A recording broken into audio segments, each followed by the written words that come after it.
সর্ষে পোস্ত বাটা দিয়ে মাছের ঝাল করছি। তেলের মধ্যে একটু পাঁচফোড়ন দিয়ে দিলাম, একটু পেঁয়াজ দিয়ে দিলাম, সঙ্গে একটু রসুন থেতো করে আমি দিয়ে দিলাম, সঙ্গে এখানে সর্ষে পোস্ত আর জিরে আমি একসঙ্গে পেস্ট করে নিয়েছি সেটা দিয়ে দিলাম, সঙ্গে একটু টমেটো কুচি করে দিলাম। এবার আমি এটাকে নাড়াচাড়া করব।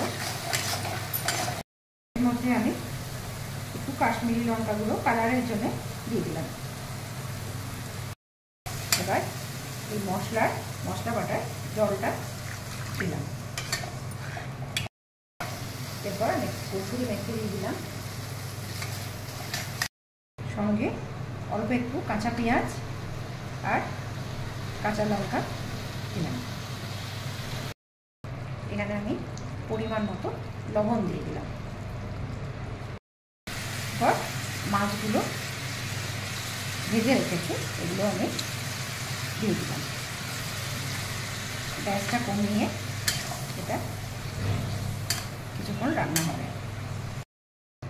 এটার মধ্যে একটু কাঁচা সর্ষের তেল আর একটু ধনেপাতা কুচি দিয়ে আমি কিছুক্ষণ এটা ঢেকে রাখবো। মাছের ঝালটা আমার কমপ্লিট হয়ে গেছে। এবার আমি এটা পরিবেশন করব। এটা সর্ষে পোস্ত জিরে দিয়ে মাছের ঝাল,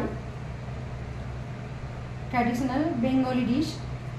এটা বানিয়ে করে খেয়ে দেখবেন, যদি ভালো লাগে তো লাইক কমেন্ট শেয়ার মাস্ট। ভালো থাকবেন সবাই। Thank you.